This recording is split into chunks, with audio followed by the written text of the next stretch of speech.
Welcome back to Revise and Resubmit, the podcast that takes, those really dense academic papers and makes them surprisingly interesting.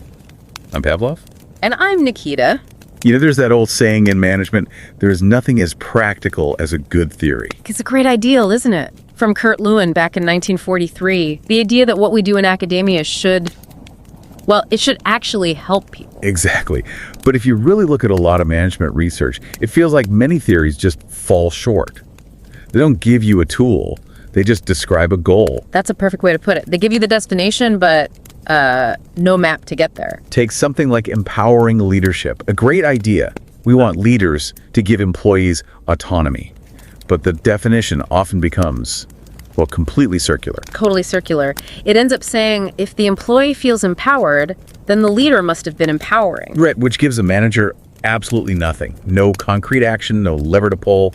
It feels practical, but it isn't actually actionable. So that's the real question, isn't it? What makes a theory truly actionable and at the same time scientifically sound? And that's exactly what we're going to explore. Our whole conversation today is grounded in this really fantastic, rigorously peer-reviewed article. It's called Building Actionable Theories, the Role of Causal Constructs, and it was published in the Leadership Quarterly, which is a top-tier ABDC A-listed journal. The author is Jörg Dietz from the University of Lausanne. And we really have to say, if you're just starting your own research journey or you're just curious about how applied science should work, this paper is, it's essential. Absolutely. Whether you subscribe or not, please find the link in the show notes and make some time to read it. It's that good. So we're going to try to break down his framework, especially for those of you who might be new to this, and really focus on that core idea, the causal construct. Let's start with the basics. How do we even define a practical theory? Well, Dietz argues it all boils down to control. How much control does a manager, a practitioner have over the let's call it X, to get the effect they want, which we'll call Y? Okay, so it's all about control, and he breaks this down into 3 types of theories. Exactly. And the first one is the gold standard, what he calls a manipulate X theory. Manipulate X. So that means the manager can actually, set the levels of the cause directly. Precisely. They can dial it up or dial it down. Think about charismatic leader signaling. A manager can consciously choose to use more metaphors or tell more stories. So they're actively controlling the dosage of X. That makes sense. Then you get the second type, select X theories. Okay, so here you can't change X, but you can pick it. You've got it. This is classic hiring and selection. You can't just make a current employee more conscientious overnight, but you can screen for and select new hires who already have that trait. Your action is the selection itself, not changing the person. Right. And then there's a third category, and this is where a lot of theories get stuck. It's the observe X theory. So you can only measure what's already there. You can predict, but you can't influence. Exactly. And this comes in 2 flavors. First, you might be observing something exogenous. So something from the outside, external conditions. Yep. Like a retailer measuring inflation to predict what customers will buy. You can't control inflation, but knowing about it helps you prepare. Okay. And the second flavor of observe X. That's measuring something endogenous, so internal. An employee's psychological state, like their level of trust. So you can see that trust is low, which lets you predict maybe that performance will be poor. But the theory itself doesn't tell you how to raise the trust. That's the key. For an observe X theory like that to be useful, it needs to point you back to some other cause, a Dewey Z, that you can manipulate. So the really actionable science, the kind we need, is that manipulate X type. That's where the magic is. Which brings us to the building blocks themselves, the causal constructs.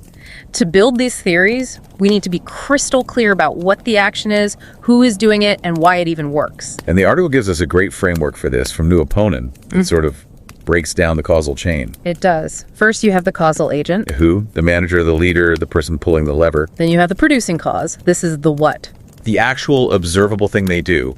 Delegating a task, changing a policy. Exactly. The action. And if the agent can manipulate this, the theory is actionable. This is the lever itself. And finally, the why. The explanatory cause. And that's the mechanism. The psychological state, like trustworthiness or motivation, that explains why the producing cause has an effect. Okay, let's make that concrete. Yeah. A manager wants to improve their team's relationships. They decide that at the start of every meeting, they'll spend 3 minutes on non-work chat.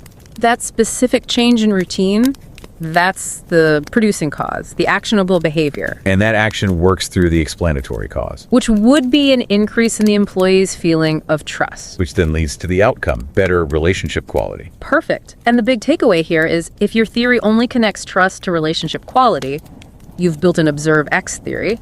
You know why things are good, but you don't have the tool to make them good. So you always have to trace it back to that producing cause, the thing you can actually do. Absolutely.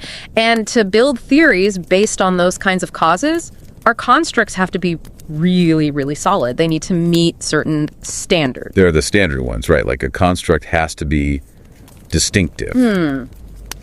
It can't just be another name for something that already exists, like telling the difference between job satisfaction and organizational commitment. It also needs nomological embeddedness. It has to have a clear role in the theory. Is it the cause, the effect, the mediator? Right. And it has to be operationalizable. You need to be able to measure it, plus, definitional clarity. But just meeting those four doesn't get you to an actionable theory. Not at all. You need 3 more very specific criteria.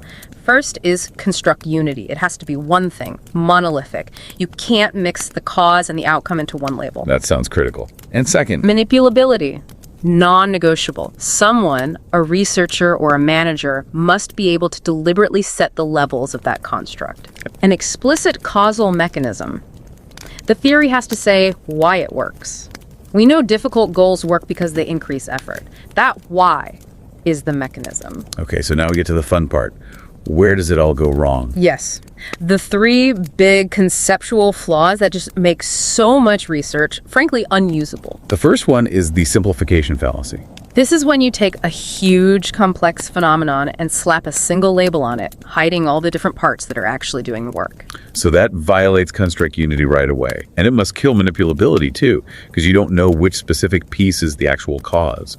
You get causal indeterminacy. That's the term for it, yes. You see it with things like organizational culture, but a huge one is leader-member exchange, or LMS. LMX is everywhere in the research. Yeah. But you're saying it's flawed. How so? Well, it usually centers on relationship quality, which is an explanatory cause, not a producing one. It's the result of thousands of interactions. But a manager can't just do LMX. No, they can't just decide to have a high LMX relationship. Treating LMX as a starting cause makes the theory an observe-X theory. It's not actionable. That's a huge clarification. Okay, flaw number 2. The endogenous cause problem. This one is, I think, even more subtle. It's when you take a construct that is, by definition, an outcome of something else, like a psychological state or a perception, and you treat it as the starting point. You're missing the true first step, the actual manipulable behavior. You're missing the true cause, so you might just be looking at a correlation, not causation. It's like measuring a patient's fatigue instead of finding the virus causing it. What's a good example here? Abusive supervision. The definition is about the subordinate's perception of hostility. If we treat that perception as the start of the causal chain, we've missed what the manager actually did. And some other factor, like maybe the whole organization is under-resourced, could be causing both the manager's stress and the employee's negative reactions. Exactly. You've identified a symptom, not a cause you can fix. The solution is to include the manipulable antecedent. The famous Greenberg study did this. With the pay cuts. That's the one. It wasn't the pay cut itself that was the problem. It was the manager's explanation for the cut. That's the producing cause. That affected justice perceptions, which then affected employee theft. Including the manager's action made the theory actionable. Okay, what's the third and final pitfall? Construct conflation. This is a special type of the simplification fallacy. Conflation. So mixing things up. Yes, you're lumping a behavior together with the evaluation or the outcome of that behavior. This just destroys construct unity. If you mix the ingredients with the finished cake in the same box, you can't test if the ingredients actually make the cake. That's a great analogy. You see this all the time with leadership styles. Think of authentic leadership. Often the definition includes the idea that it promotes a positive ethical climate. So the outcome is baked right into the definition of the cause. It is, and some research even shows that these positive style measures predict outcomes even when the leader's actual behavior is held constant. So what are we even measuring though? You're measuring a mix of the behavior and a positive halo effect. And you can't build an intervention on a halo effect. A manager needs to know the specific action to take. This is such a clear framework. Let's try to pull together the main takeaways from this.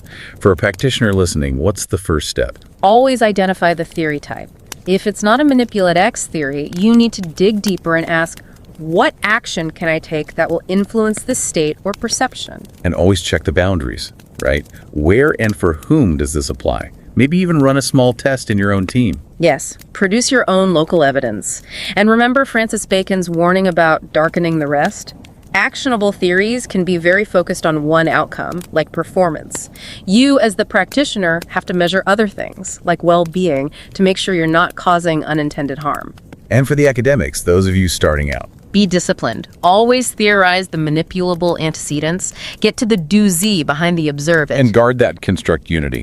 Fiercely. Watch out for those value-laden adjectives in your labels. Positive, authentic, destructive. Those are huge red flags for conflation. And test it. See if your behavioral measure still predicts an outcome when you hold the behavior constant. And finally, it's about that back and forth between the theory and the how, the operationalization. Yes. The specific way you implement the action matters just as much as the action itself. Focusing on that early on will make your constructs and your theory so much better. So looking forward, this framework opens up some really interesting questions. We know things like goal setting or nudging are actionable because they have clear single mechanisms.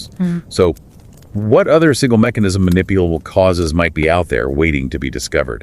That is a fascinating question. And what about those big, messy, but really important concepts like corporate culture? How can we start to systematically break them down, deconflate them into specific, testable, manipulable producing causes that a leader can actually get their hands on and control? That, to me, is the next great challenge. And don't forget to subscribe to Revise and Resubmit on Spotify and Apple Podcasts. Until next time, keep those minds curious, keep questioning, and keep revising and resubmitting.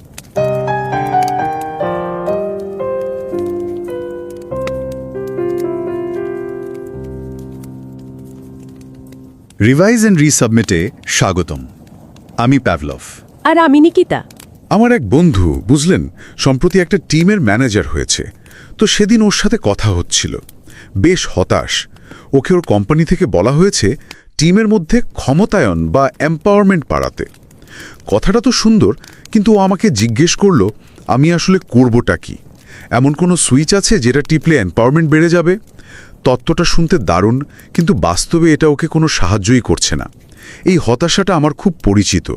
Leadership নিয়ে যত বই পড়ি বা সেমিনারে যাই, বেশিরভাগ কথাই খুব সুন্দর শোনায়, কিন্তু পরদিন অফিসে গিয়ে কাজে লাগানোর মতো কিছু খুঁজে পাওয়া যায় না। আর এই সমস্যাটাই কিন্তু আজকের আলোচনার একেবারে কেন্দ্রে। এই যে তত্ত্ব আর বাস্তবের মধ্যে একটা বিশাল ব্যবধান, এটা নিয়ে সুইজারল্যান্ডের ইউনিভার্সিটি অফ লুসানের অধ্যাপক জোয়াগ ডিটস একটি অসাধারণ গবেষণাপত্র লিখেছেন। লেখাটির নাম building actionable theories, the role of causal constructs. এবং এটা কিন্তু কোনো সাধারণ গবেষণাপত্র নয়, এটি অত্যন্ত মর্যাদাপূর্ণ দ্য লিডারশিপ কোয়ার্টারলি জার্নালে প্রকাশিত হয়েছে। ম্যানেজমেন্ট গবেষণার জগতে এটা একটা ABDC A তালিকাভুক্ত জার্নাল হিসেবে পরিচিত, মানে এর মান নিয়ে কোনো প্রশ্নই ওঠে না। আমরা আলোচনা শুরু করার আগে একটা অনুরোধ করতে চাই, আমাদের চ্যানেলটি সাবস্ক্রাইব করুন বা নাই করুন, এই সুচিন্তিত এবং কঠোরভাবে পিয়ার রিভিউ করা গবেষণাপত্রটি পড়ার জন্য কিছুটা সময় বের করলে খুব ভালো হয়। যারা গবেষণার জগতে নতুন পা রাখছেন তাদের জন্য এটা পড়া প্রায় বাধ্যতামূলক বলা চলে। সম্পূর্ণ গবেষণাপত্রটির লিঙ্ক শো নোটসে দেওয়া আছে। কারণ এই গবেষণাপত্রটি শুধু সমস্যার কথাই বলে না, এর সমাধান কি হতে পারে তার একটা পরিষ্কার পথও দেখায়। তাহলে চলুন সেই পথটা খুঁজা যাক। গবেষণাপত্রটির মূল যুক্তি হল একটা তত্ত্ব ম্যানেজার বা আমার ওই বন্ধুর মতো অনুশীলনকারীদের জন্য তখনই কার্যকর হবে যখন তত্ত্বটি তাদের হাতে কোনো বাস্তব লিভার বা নিয়ন্ত্রণের সুযোগ তুলে দেবে। অর্থাৎ এমন কোনো কারণ বা এক্সকে চিহ্নিত করা আছে যা নিয়ন্ত্রণ করে কাঙ্ক্ষিত ফলাফল বা ওয়াই পাওয়া সম্ভব। একদম। আর এই নিয়ন্ত্রণের সুযোগের ওপর ভিত্তি করে ডিটাচ 3 ধরনের বাস্তবসম্মত তত্ত্বের কথা বলেছেন। বিষয়টা একটা উদাহরণ দিয়ে বোঝালে খুব সহজ হয়ে যাবে। ধরুন আপনি আপনার সেলস টিমের পারফরম্যান্স বাড়াতে চান, এটাই আপনার কাঙ্ক্ষিত ফলাফল বা ওয়াই। আচ্ছা, বেশ ভালো উদাহরণ। তাহলে প্রথম ধরনের তত্ত্বটা কি বলবে? প্রথমটি হলো ম্যানিপুলেট এক্স থিওরি।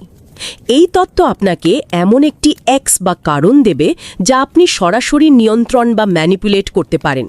যেমন তত্ত্বটা বলতে পারে আপনার সেলস টিমের জন্য একটা নতুন আকর্ষণীয় কমিশন স্ট্রাকচার তৈরি করুন। এই কমিশন স্ট্রাকচারটা হলো আপনার হাতে থাকা একটা লিভার যা আপনি নিজের ইচ্ছে মতো ডিজাইন এবং পরিবর্তন করতে পারেন। এটা সবচেয়ে শক্তিশালী এবং কার্যকরী তত্ত্ব। বোঝা গেল এটা এমন একটা কিছু যা ম্যানেজার হিসেবে আমার সরাসরি নিয়ন্ত্রণে আছে। দারুণ। পরেরটা কি? দ্বিতীয়টি হল select x theory. Select x, এখানে কারণটিকে বা এক্সকে আপনি পরিবর্তন করতে পারবেন না, কিন্তু সেটির ভিত্তিতে নির্বাচন বা সিলেক্ট করতে পারবেন। যেমন এই তত্ত্ব বলতে পারে নিয়োগের সময় জন্মগতভাবে বহির্মুখী বা এক্সট্রোভার্টেড ব্যক্তিত্বের মানুষ খুঁজুন, কারণ তারা বেশি বিক্রি করে। দেখুন, আপনি একজন কর্মীর ব্যক্তিত্ব বদলাতে পারবেন না, তাই না? কিন্তু নিয়োগের সময় আপনি বহির্মুখী প্রার্থী বেছে নিতে পারেন। এখানে আপনার লিভারটা হলো নির্বাচন প্রক্রিয়া। আর তৃতীয়টা, এটাও কি সেলস পারফরমেন্স দিয়ে ব্যাখ্যা করা যায়? অবশ্যই। তৃতীয়টি হল অবজার্ভ এক্স থিওরিজ।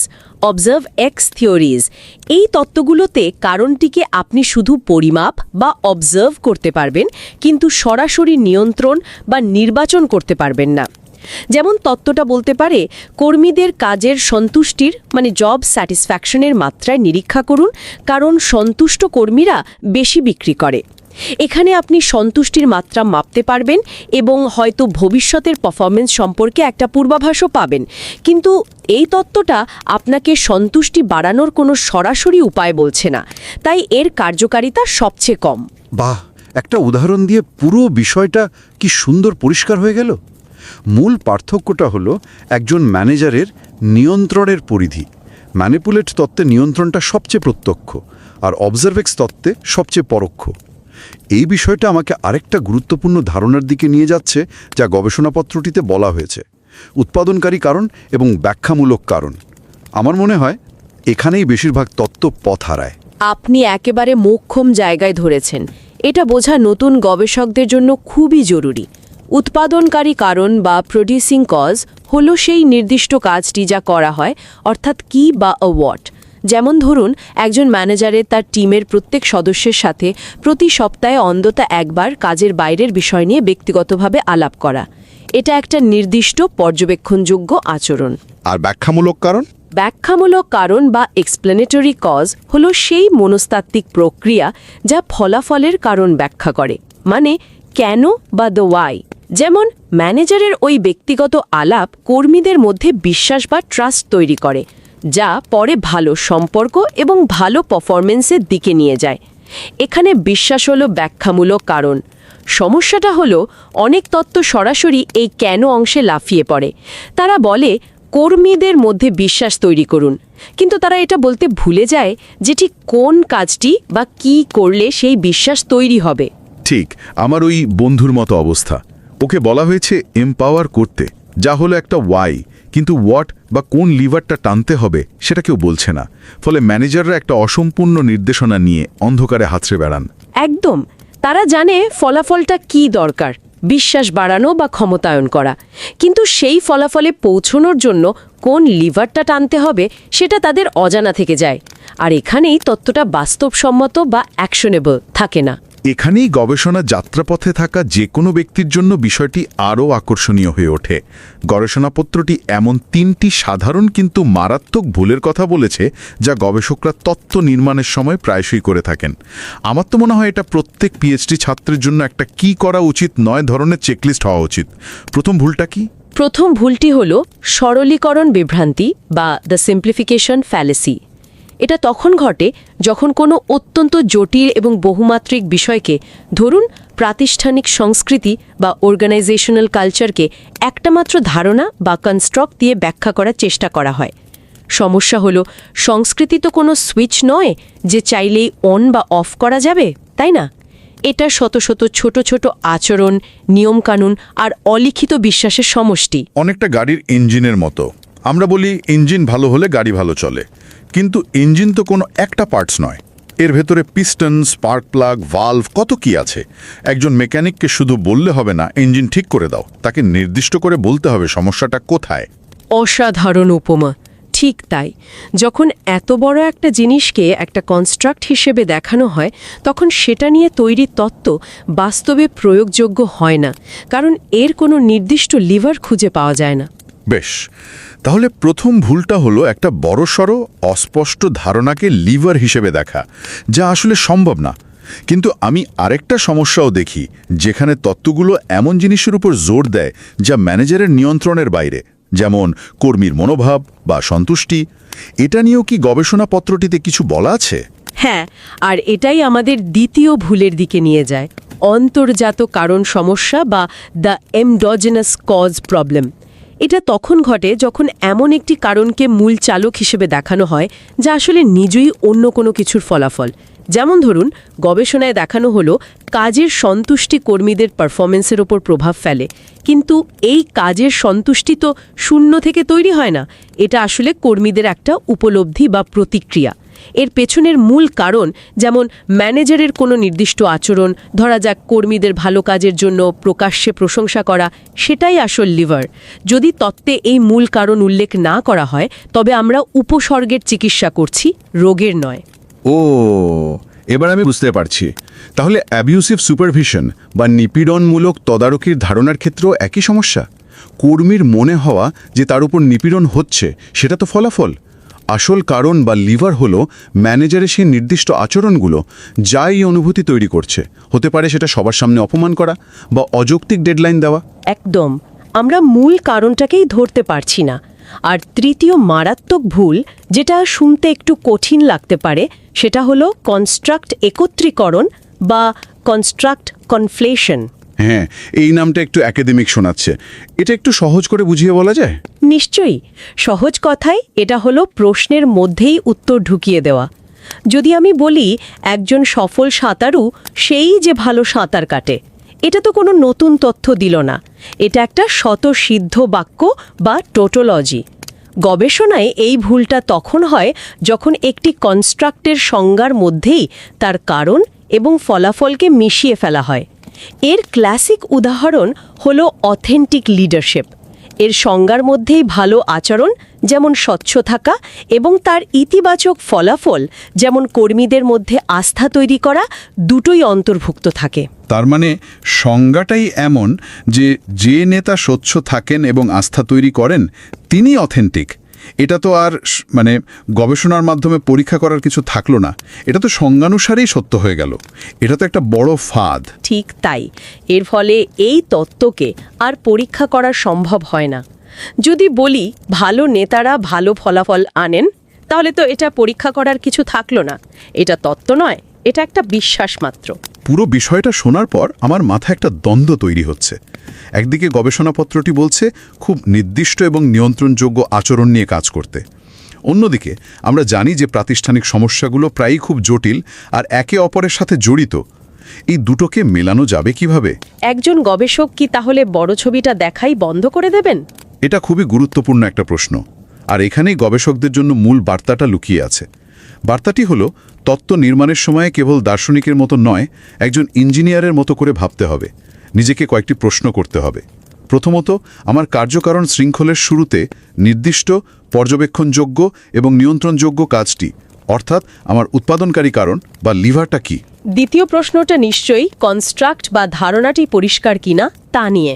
হ্যাঁ, দ্বিতীয়ত, আমার মূল ধারণা বা কনস্ট্রাক্টটি কি পরিষ্কার এবং একক, নাকি আমি ভুলবশত কারণ এবং ফলাফলকে মিশিয়ে ফেলেছি, যেমনটা অথেন্টিক লিডারশিপের ক্ষেত্রে হয়। গবেষণাপত্রে উল্লিখিত কিছু লাল পতাকা বা সতর্ক সংকেত খেয়াল রাখতে হবে।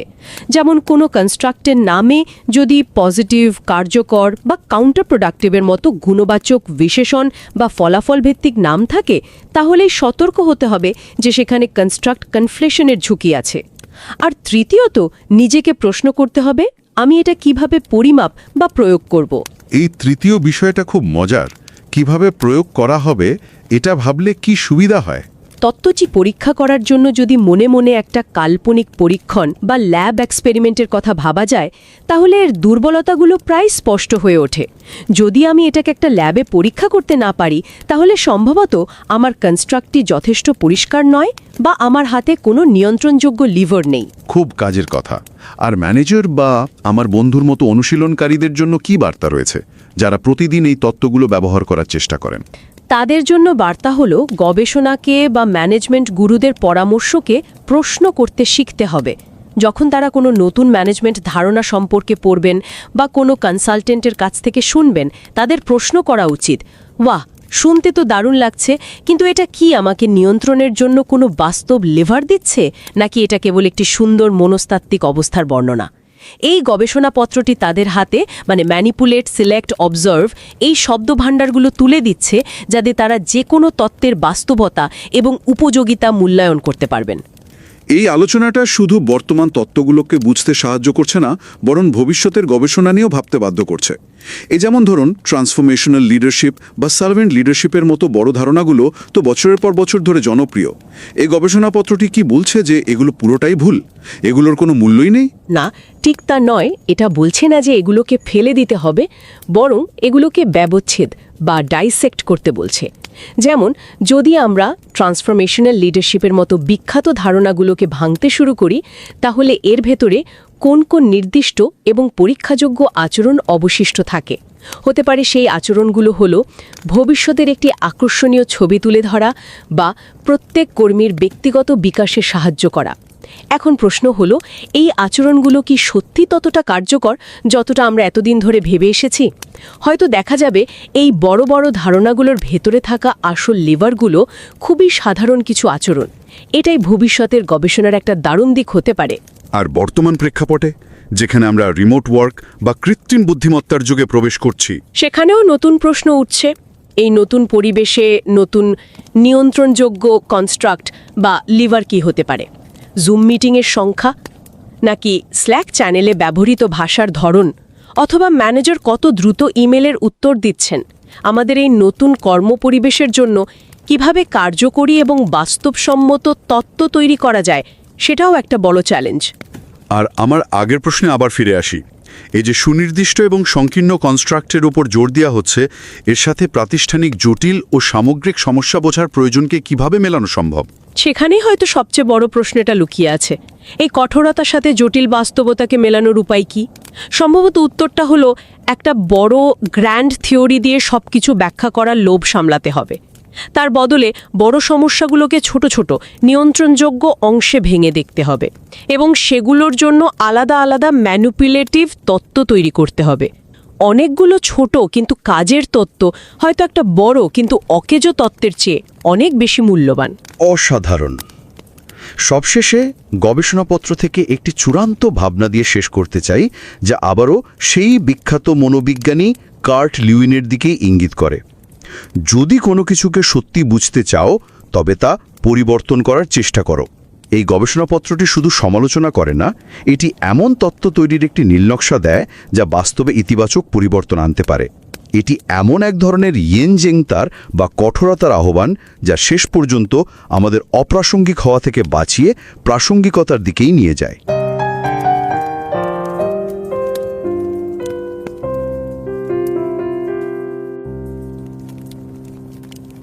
नमस्कार। रिवाइज एंड रीसबमिट में आपका स्वागत है। मैं हूं पावलोव और मैं हूं निकिता। एक बहुत मशहूर मनोवैज्ञानिक थे कर्ट लेविन। उन्होंने एक बार कहा था, एक अच्छी थियोरी जितना प्रैक्टिकल कुछ भी नहीं है। लेकिन हम में से ज्यादातर लोगों के लिए थियोरी सिर्फ यूनिवर्सिटी की किताबों में अच्छी लगती हैं। असल दुनिया में, ऑफिस की मीटिंग में थियोरी शब्द सुनते ही लोग आंखें घुमाने लगते हैं। बिल्कुल, ऐसा लगता है जैसे थियरी और प्रैक्टिस दो बिल्कुल अलग अलग दुनिया है। और यही आज की हमारी चर्चा का सबसे बड़ा सवाल है, क्या ये दोनों दुनियाएं वाकई अलग हैं? या फिर हम बस सही तरह की थ्योरीज पर ध्यान नहीं दे रहे? तो आज हम इस रहस्य को सुलझाने की कोशिश कर रहे हैं। हमारे पास एक बहुत ही शानदार सोर्स है जो इस गुत्थी को सुलझाने का दावा करता है। ये एक एकेडमिक पेपर है जिसका टाइटल है building actionable theories, the role of causal constructs. और ये पेपर द लीडरशिप क्वार्टरली में पब्लिश हुआ है, जो मैनेजमेंट फील्ड में एक टॉप टियर मतलब ABDC A लिस्टेड जर्नल माना जाता है। इसके ऑथर हैं यूनिवर्सिटी ऑफ लॉज़ैन के जॉर्ग डिट्स। हम सबसे ये आग्रह करेंगे कि इस बहुत ही थॉटफुली क्राफ्टेड और रिगरसली पीयर रिव्यूड आर्टिकल को पढ़ने के लिए जरूर समय निकालें। इसका लिंक हमारे शो नोट्स में है। और ये चर्चा खास तौर पर उन लोगों के लिए है जो एकेडमिक रिसर्च की दुनिया में नए हैं या अपनी शोध यात्रा शुरू करने वाले हैं। तो चलिए पता लगाते हैं कि एक थ्योरी को बेकार से कार्यवाही योग्य क्या बनाता है। बिल्कुल। तो सबसे पहले ये समझते हैं कि असल में प्रॉब्लम क्या है। ये पेपर कहता है कि ज्यादातर मैनेजमेंट थ्योरीज सुनने में तो बहुत अच्छी लगती है पर है किसी काम की नहीं। इसका एक क्लासिक उदाहरण है एम्पावरिंग लीडरशिप का। हाँ, थ्योरी कहती है कि मैनेजर्स को अपनी टीम को एम्पावर करना चाहिए। सुनने में तो बहुत अच्छा लगता है। पर इसका मतलब क्या है? मान लीजिए एक मैनेजर एक मुश्किल टास्क अपनी टीम को सौंपता है। ठीक है। एक कर्मचारी को लगता है वाओ, मुझ पर भरोसा किया जा रहा है, आई फील एम्पावर्ड। दूसरा कर्मचारी सोचता है ये तो सारा काम मुझ पर डाल रहे हैं, आई फील हेल्पलेस। एक्शन एक ही था पर नतीजा बिल्कुल अलग। एग्जैक्टली। थियरी ने हमें ये तो बताया कि क्या करना है, एम्पावर करो, पर ये नहीं बताया कि कैसे करना है। तो यहीं पर एक्शनेबल थ्योरी का कॉन्सेप्ट आता है। लेख कहता है कि एक थ्योरी तभी यूजफुल है जब कोई प्रैक्टिशनर, कोई मैनेजर उसके आधार पर असल में कुछ कर सके। हाँ, और यही इस पेपर का कोर आइडिया है। लेखक 3 तरह की थ्योरीज में फर्क बताते हैं। ये हैं मैनिपुलेट एक्स, सिलेक्ट एक्स और ऑब्जर्व एक्स थ्योरीज। ओके, चलिए इन तीनों को एक एक करके समझते हैं। मैनिपुलेट एक्स से शुरू करते हैं। जरूर। मैनिपुलेट एक्स थ्योरी वो है जिसमें प्रैक्टिशनर किसी कारण यानी एक्स को सीधे तौर पर कंट्रोल या बदल सकता है ताकि मनचाहा नतीजा यानी वाई मिल सके। अच्छा, तो ये वो थ्योरीज हैं जो आपको एक्शन के लिए लीवर्स देती हैं। बिल्कुल सही शब्द, लीवर्स। मुझे एक उदाहरण दीजिए। मान लीजिए कि मैं एक मैनेजर हूं और मेरी टीम का मोराल बहुत लो है। एक बेकार थियरी मुझे क्या बताएगी और एक मैनिपुलेटिव थियरी क्या? बहुत अच्छा सवाल है। एक बेकार थ्योरी जो शायद ऑब्जर्व एक्स कैटेगरी में आएगी, आपको बताएगी कम मोरल खराब परफॉर्मेंस से जुड़ा हुआ है। ये जानकारी सही है पर यूजफुल नहीं है।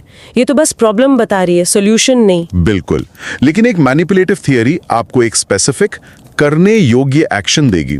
जैसे हर सोमवार की टीम मीटिंग की शुरुआत पिछले हफ्ते के किसी एक टीम मेंबर की सफलता की कहानी सुनाकर करें। वाओ, ये बहुत ही स्पेसिफिक है। ये एक ऐसा लीवर है जिसे मैं कल सुबह 9 बजे की मीटिंग में सचमुच खींच सकती हूँ। एग्जैक्टली।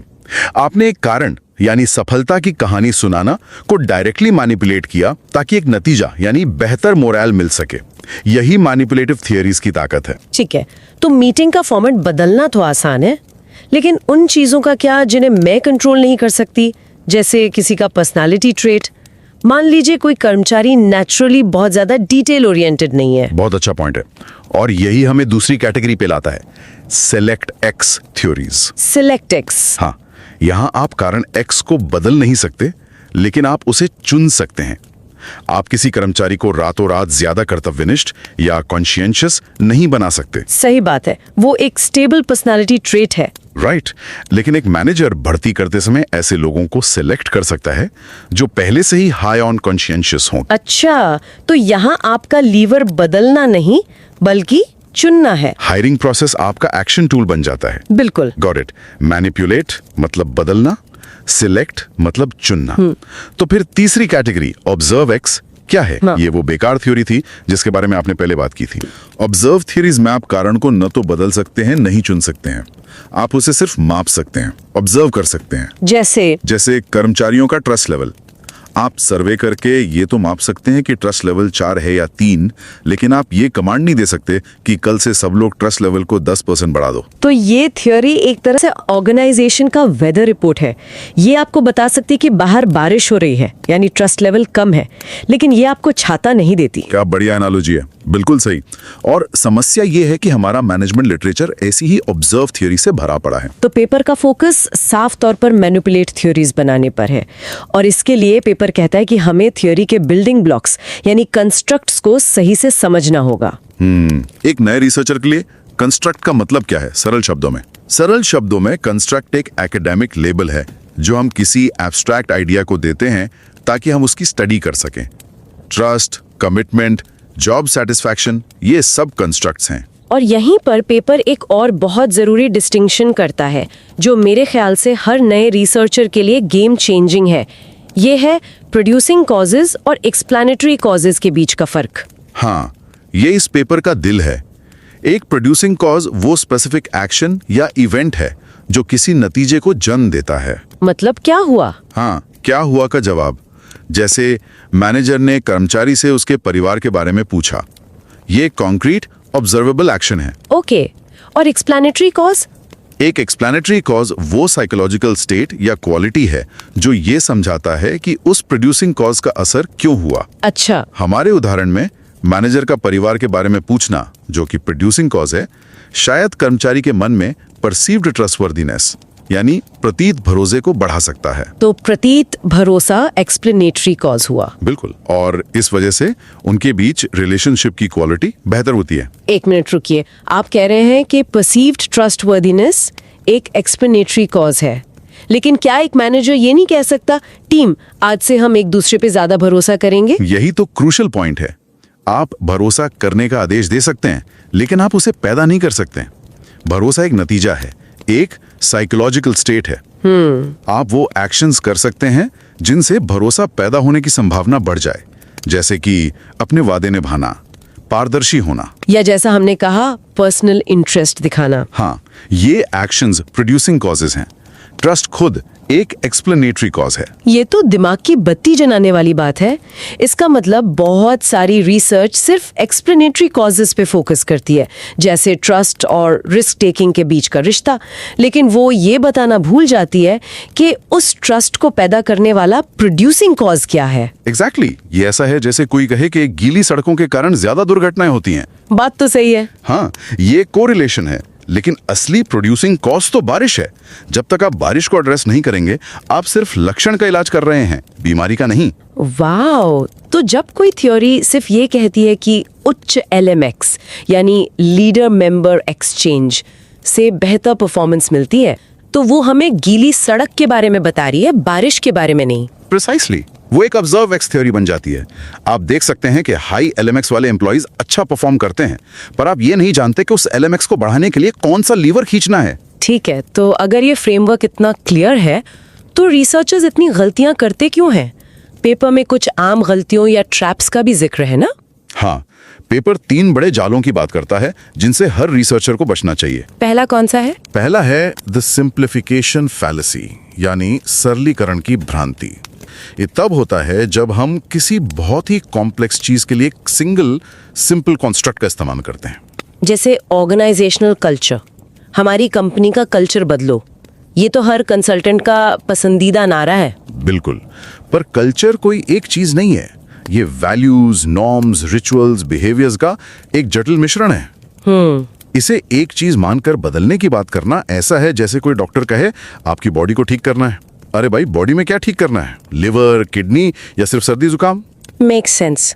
दूसरा ट्रैप क्या है? दूसरा ट्रैप थोड़ा टेक्निकल लगता है पर है बहुत common, the endogenous cause problem. Endogenous, इसका क्या मतलब हुआ? एंडोजेनस का मतलब है अंदर से पैदा हुआ। ये प्रॉब्लम तब होती है जब आपकी थियरी किसी चीज को शुरुआती कारण मान लेती है, जबकि वो चीज खुद किसी और चीज का नतीजा होती है। कोई उदाहरण? पेपर अब्यूसिव सुपरविजन का उदाहरण देता है। इसकी डेफिनेशन अक्सर होती है सबऑर्डिनेट का ये परसेप्शन कि सुपरवाइजर का व्यवहार हॉस्टाइल है। तो प्रॉब्लम परसेप्शन शब्द में है। एग्जैक्टली, ये परसेप्शन या धारणा हवा में तो पैदा नहीं हुई, ये सुपरवाइजर के एक्चुअल बिहेवियर का नतीजा है, जो असली प्रोड्यूसिंग कॉज है। अच्छा, तो परसेप्शन को स्टार्टिंग कॉज मानना वैसा ही है जैसे थर्मोमीटर को बुखार का कारण बताना। थर्मोमीटर तो सिर्फ बुखार दिखा रहा है, कारण तो कोई इन्फेक्शन है। Got it. हमें हमेशा असली स्टार्टिंग पॉइंट तक जाना होगा। और तीसरा ट्रैप? तीसरा है कंस्ट्रक्ट कॉन्फ्लेशन, यानी एक ही कंस्ट्रक्ट में कारण और प्रभाव को मिला देना। अच्छा, ये तो ऐसा लगता है जैसे कोई फलों का सलाद की रेसिपी बना रहा हो और उसमें सामग्री के तौर पर फल, कटोरा और खाने के बाद मिलने वाली खुशी, तीनों को ही इंग्रेडिएंट बता दे। Perfect analogy. इससे बेहतर तरीके से इसे नहीं समझाया जा सकता। आपने कारण, कॉन्टेक्स्ट और प्रभाव सबको एक ही पॉट में डाल दिया। और ये रिसर्च में भी होता है? बहुत होता है। पेपर ऑथेंटिक लीडरशिप का उदाहरण देता है।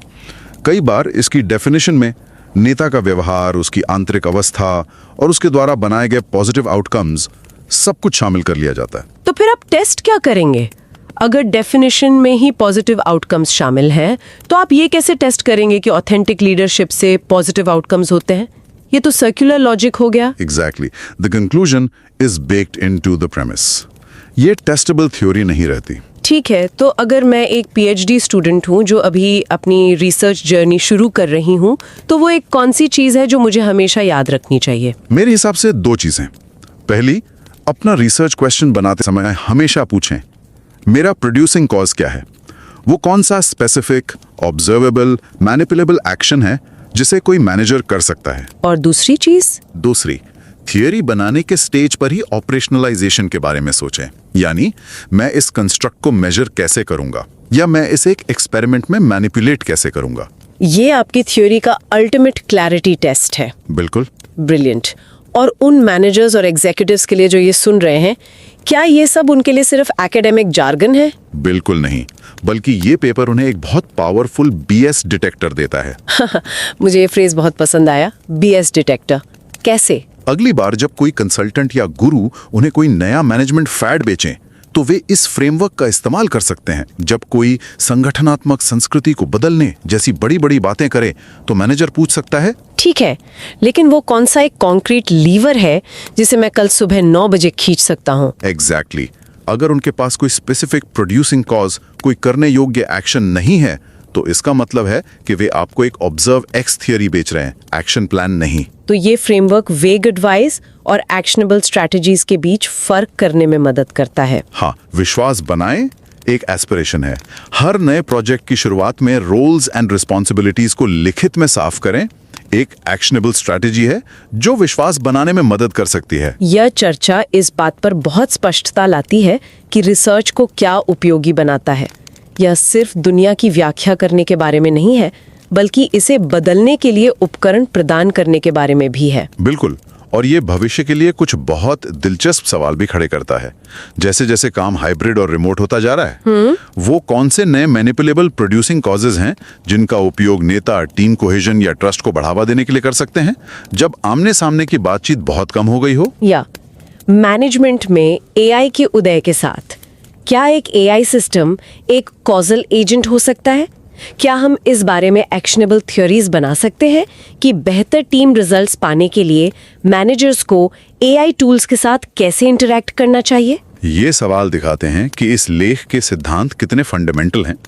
इन्हें पूरी तरह से नई चुनौतियों पर लागू किया जा सकता है। दिन के अंत में ये सब उन मौलिक कार्रवाई योग्य लीवरों को खोजने के बारे में है, चाहे संदर्भ कुछ भी हो।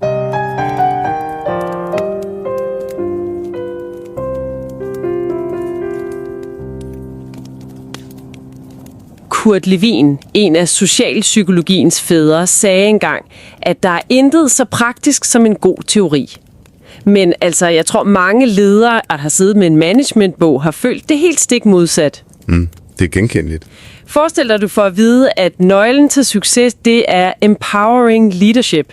Det lyder jo fantastisk. Du vil gerne give dit team mere ansvar. Ja, selvfølgelig. Men når du så leder efter den konkrete opskrift, altså hvad skal jeg gøre anderledes på mandag, så bliver det helt vildt vagt. Teorien siger ofte, at du har udvist empowering leadership, hvis dine medarbejdere føler sig bemyndigede. Lige præcis. Det er jo en ren cirkelslutning. Det er ligesom at sige, at nøglen til at bage en god kage er, at kagen smager godt. Det hjælper dig overhovedet ikke med at finde den rigtige mængde mel. Den frustration er så genkendelig, og den er præcis kernen i det, vi skal tale om i dag. Vores samtale udspringer nemlig af en, synes jeg, usædvanligt klar og tankevækkende artikel af Jörg Dietz fra University of Lausanne. Okay. Den hedder Building Actionable Theories, The Role of Causal Constructs, og den er publiceret i et af de absolut tungeste tidsskrifter inden for ledelsesforskning, The Leadership Quarterly. Det er jo den absolute top. Ja, for at sætte det i perspektiv, så er det tidsskrifter klassificeret som ABDCA. Det er simpelthen toppen. Og jeg vil starte med en lidt usædvanlig, men oprigtig opfordring til dig, der lytter. Ja. Uanset om du følger den her kanal eller ej, så gør dig selv den tjeneste at finde og læse den her artikel. Den er så omhyggeligt udformet fagfællebedømt, og den kan altså fundamentalt ændre den måde, du ser på broen mellem forskning og praksis. Vi lægger selvfølgelig et link i shownoterne. Okay, så artiklen giver os en slags værktøjskasse til at gennemskue de her, frustrerende cirkulære ledelsesråd. Hvis du som lytter er ny i den akademiske verden, eller måske lige startet på din egen forskningsrejse, så lyder det her som noget, der er helt essentielt at få styr på fra starten. Helt sikkert. Hvor starter vi med at pakke det ud? Vi starter med artiklens helt simple, men geniale, grundlæggende sorteringsmekanisme. Dietz argumenterer for, at enhver praktisk anvendelig teori kan puttes i en af 3 kasser. Det er et filter, man kan bruge. Okay. Den første kasse, og det er den absolut guldstandard, den kalder han Manipulate X-teorier. Manipulate X. Det lyder altså lidt kontrollerende. Hvad ligger der i det? Ja, det lyder måske sådan, men det handler om kontrol i den allermest praktiske forstand. Her kan du som leder direkte justere på en årsag, altså x'et i ligningen, for at opnå en bestemt effekt. Okay. Den bedste analogi er nok en termostat. Du vil have det varmere, så du skruer på termostaten. Handlingen er konkret, den er direkte, og effekten er forholdsvis forudsigelig. Og i en ledelseskontekst, hvad kunne det så være? Det kunne være at ændre frekvensen af 1-til-1 samtaler fra månedlig til ugenlig for at øge medarbejderinddragelsen. Handlingen er at ændre frekvensen. Det er en knap, du kan dreje på. Okay, det er drømmescenariet. Et direkte håndtag at hive i. Men det er vel ikke altid, det kan lade sig gøre. Hvad er den næste kasse? Præcis. Nogle gange kan man jo ikke ændre på årsagen. Og det leder til den anden type, som er Select X-teorier. Select X? Ja. Her kan du ikke ændre X'et, men du kan vælge ud fra det. Et klassisk eksempel er personlighedstræk. Okay. Du kan ikke sådan rigtig gøre en dybt introvert person til en super udadvendt netværker. Men i en rekrutteringsproces, der kan du vælge en person med et mere ekstrovert træk, hvis rollen kræver det. Du manipulerer ikke variablen, du udvælger baseret på den. Forstået. Så du arbejder med de kort, du har. Eller også vælger du nogle nye kort. Hvad er så den sidste kategori? Jeg har lidt på fornemmelsen, at det er her mange af de vage ledelsesteorier ender. Du har fuldstændig ret. Den sidste kasse er Observe X-teorier. Og det er her, det bliver problematisk for praktikeren. Okay. Her kan du observere og måle en årsag, men du har intet direkte håndtag til at ændre den. Forestil dig medarbejdertillid. Du kan sende et spørgeskema ud og få en score for tilliden i dit team, og teorien kan så vise, at høj tillid fører til bedre performance. Men den fortæller dig ikke, hvordan du skaber den tillid. Der er ingen skru op for tilliden knap. Empowering leadership, som du nævnte, ofte falder i.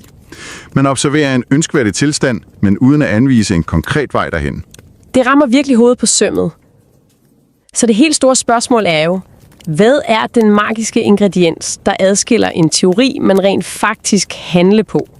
Altså en manipulator X-teori fra de andre. Hvad alle den har, som de andre mangler? Det er det helt rigtige spørgsmål. Og svaret er omdrejningspunktet i hele artiklen. Forskellen ligger i den type årsag, teorien fokuserer på. Dielates introducerer en afgørende skelning mellem 2 typer af det, han kalder kausale konstrukter. Okay. Den første er producerende årsager, producing causes. Producerende årsager. Det er altså dem, der producerer et resultat. Det er de håndgribige, manipulerbare handlinger, der udgør fundamentet for de eftertragtede Manipulation X-teorier. Okay, så hvis de producerende årsager er vaget, hvad er så den anden type? Hvorfor? Lige præcis. Den anden type er forklarende årsager, explanatory causes.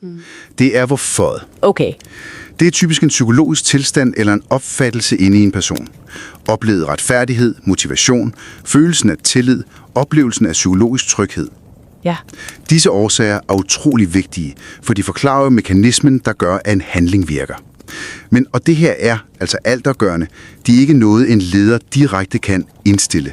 Nej. Og den helt store synd i rigtig meget ledelsesforskning er, at man behandler de her forklarende årsager, som om de var producerende. Man bygger en model, der siger, at høj tillid fører til bedre performance, og så glemmer man at specificere, hvilke producerende handlinger, der rent faktisk skaber den høje tillid. Hold da op. Det her føles som en kæmpe åbenbaring. Man studerer altså ofte følelsen, en person får, i stedet for den specifikke handling, der skabte følelsen. Ja, netop. Hvis den her skelning er så fundamental, hvorfor er så meget forskning endt i den anden grøft? Peger artiklen på nogle af de typiske fejl, forskere begår? Ja, og det her det bliver rigtig praktisk for alle, der skal læse eller lave forskning. Dietz identificerer 3 store, klassiske faldgrupper, der forhindrer teorier i at blive handlingsorienteret. Okay, spændende. Den første kalder han simplificeringsfejlen, the simplification fallacy. Okay, hvad går den ud på? Det sker, når et enormt komplekst, mangefacetteret fænomen, som for eksempel organisationskultur, eller LMX, som jo stod for Leader Member Exchange, altså kvaliteten af relationen mellem leder og medarbejder, bliver kogt ned til en enkelt variabel i en model. Problemet er jo, at en leder ikke bare kan beslutte at skrue op for kulturen, eller forbedre LMX. Det er alt for abstrakt. Nej, det giver mening. En teori, der konkluderer, at en god kultur fører til bedre resultater, er en klassisk Observe-X-teori. Den er sikkert sand, men den giver dig intet at handle på. Men kultur er vel en virkelig ting? Altså, det føles da som noget, der har en enorm betydning i en organisation. Siger Dietz, at vi bare skal ignorere store og komplekse koncepter som kultur? Overhovedet ikke. Han siger, at vi skal lade være med at behandle det som en enkelt manipulerbar knap. En handlingsorienteret teori vil i stedet nedbryde de abstrakte kulturbegreb i dets konkrete, observerbare bestanddele. Okay. Den vil fokusere på specifikke normer, ritualer, kommunikationsmønstre eller mødestrukturer, som tilsammen udgør kulturen. Kan du give et eksempel? Ja, en handlingsorienteret hypotese vil ikke være god kultur fører til tryghed, men derimod at starte hver teammøde med en runde, hvor fejl anerkendes som læringsmuligheder, fører til højere psykologisk tryghed. Ja, okay, nu forstår jeg. Der har du pludselig en producerende årsag, en helt konkret handling, som du kan implementere og teste effekten af. Så man skal finde de små, konkrete tandhjul, der får det store kulturmaskineri til at køre, i stedet for bare at konstatere, at maskineriet kører godt. Det giver rigtig god mening. Så at simplificere et kæmpe koncept er den første fælde. Hvad er den næste? Det næste er en lille smule mere teknisk, men ideen bag er helt central. Han kalder det problemet med endogene årsager. The endogenous cause problem. Okay, det lyder kompliceret. Det gør det, men det betyder bare, at den årsag, du måler, i virkeligheden selv er et resultat af en anden, dybereliggende årsag, som du overser. Okay, så man forveksler simpelthen et symptom med sygdommen? Det er en perfekt analogi. Artiklens eksempel er begrebet abusive supervision, altså krænkende ledelse. I forskningen bliver det næsten altid målt som medarbejderens opfattelse af fjendtlig adfærd. Men den opfattelse er jo et resultat. Det er en forklarende årsag, en psykologisk tilstand. Den virkelige producerende årsag, det er lederens faktiske adfærd, de specifikke ord, handlinger eller undladelser, som skabte opfattelsen. Og den adfærd, den bliver ofte slet ikke målt. Så det svarer lidt til at studere sammenhængen mellem feber og hovedpine ude. Præcis. Uden nogensinde at lede efter den virus, der forårsager begge dele. Lige netop. Man forbinder bare to symptomer med hinanden. Præcis. Og det fører til absurde eller, ubrugelige anbefalinger. Hvis din teori kun forbinder opfattelsen af dårlig ledelse med lav arbejdsglæde, hvad er så den praktiske anbefaling? Ja, lad være med at opfatte din leder som krænkende. De præcis. Det lægger ansvaret over på medarbejderen, i stedet for at identificere den konkrete lederadfærd, der skal ændres. Man ender med en model, der kun består af resultater, og den oprindelige handlingsorienterede årsag er simpelthen forsvundet ud af ligningen. Det er jo rystende, når man tænker over det. Det er fundamentalt dårlig videnskab, der maskerer sig som indsigt. Det leder mig til den sidste faldgruppe. Hvis man både kan undgå at oversimplificere og at forveksle symptomer med årsager, hvad kan så stadig gå galt? Den sidste fælde er måske den mest udspekulerede. Dietz kalder den sammenblanding af konstrukter, construct conflation. Det er her, forskere ofte helt ubevidst blander flere ting sammen i et og samme begreb. Helt konkret blander man ofte en adfærd sammen med dens resultat i selve definitionen af adfærden. Vent lige. Så man bygger simpelthen konklusionen ind i forudsætningen. Det lyder jo som, en logisk kortslutning. Hvordan ser det ud i praksis? Et rigtig godt eksempel er begrebet autentisk ledelse. Det bliver ofte defineret på en måde, der allerede inkluderer positive effekter. En definition kan f.eks. lyde, at autentiske ledere er selvbevidste og transparente på en måde, der fremmer et positivt etisk klima. Ser du problemet? Ja, nu ser jeg det. Hvis det at fremme et positivt klima er en del af selve definitionen på autentisk ledelse, så kan man jo ikke længere teste, om autentisk ledelse fører til et positivt klima. Nej, netop. Det er jo givet på forhånd. Man har bagt resultatet ind i opskriften fra start. Lige nøjagtigt. Det bliver en selvopfølgende profeti og en fuldstændig cirkulær argumentation. Du kan ikke teste, om X fører til Y, hvis Y allerede er en del af definitionen på X. Nej. Enhver undersøgelse vil selvsagt findes en stærk sammenhæng, men det er jo en statistisk illusion. Det gør teorien umulig at modbevise og blottet for reel praktisk vejledning, for den fortæller dig ikke, hvilken specifik adfærd det er, der fører til det positive klima. Okay, det her rammer altså hårdt. Det er 3 fundamentale fejl, der underminerer en kæmpe mængde af den ledelseslitteratur, man støder på. Mit hoved summer lidt, men på den gode måde. Det her rammeværk føles Næsten som et par røntgenbriller, man kan bruge, når man læser forskning. Lad os prøve at kode det ned til noget helt konkret. Hvad betyder det her for dig, der lytter med? Lad os stille det op. Til dig, der er akademiker, Ph.D.-studerende eller bare i gang med din egen forskning. Tag dit råd til dig fra dag 1. Når du designer dit studie, så spørg hele tiden dig selv, hvad er den producerende årsag her? Hvilken knap kan en leder rent faktisk dreje på? Ja. Det insisterer på at identificere manipulerbare årsager, gør ikke kun din forskning mere relevant for praksis, som vi har set, tvinger det også til at være mere præcis og videnskabeligt stringent. Du undgår at bygge de her skrøbelige modeller, hvor ens psykologisk opfattelse bare fører til en anden, uden at nogen aner, hvad der startede kædereaktionen. Det er et stærkt råd. Men hvad med praktikeren? Lederen, der hver dag bliver bombarderet med nye buzzwords på LinkedIn og i erhvervspressen. Jeg kan godt forestille mig, at de tænker, det her er for akademisk. Jeg har ikke tid til at kategorisere hver eneste teori. Hvordan kan de bruge det her hurtigt og effektivt? Det er en fair pointe. Men her er skønheden ved dit filter. Det er hurtigt. Næste gang du hører om et nyt, smart ledelseskoncept, så stil dig selv et simpelt spørgsmål, baseret på de 3 i kassen. Okay. Giver den her idé mig en konkret handling, jeg kan udføre i morgen? Manipulate. Et kriterie, jeg kan ansætte eller udvælge efter? Select. Eller tredje bare en interessant observation af en ønskeværdig tilstand? Observe. Ja. Det tager 5 sekunder, og det fungerer som en utrolig effektiv bullshit-detektor. Det hjælper dig med at sortere i den massive informationsstrøm og fokusere din energi på de idéer, der rent faktisk giver dig noget at handle på. Det er et fantastisk konkret værktøj. Og det bringer os mod en afslutning. Artiklen er et ekstremt overbevisende argument for klarhed, for videnskabelig stringens og for teorier, der rent faktisk kan bruges til noget i den virkelige verden. Det er svært at være uenig. Det er det. Og det her er en tanke, du kan tage med dig videre. Det rejser også et dybere, næsten filosofisk spørgsmål. For hvad risikerer vi at miste, hvis vi i vores iver efter det handlingsorienterede udelukkende fokuserer på de simple, let manipulerbare producerende årsager? Præcis. Findes der utroligt vigtige og komplekse fænomener, ting som psykologisk tryghed, organisatorisk retfærdighed eller meningsfuldhed i arbejdet, som er notorisk svære at koge ned til en simpel checkliste af handlinger?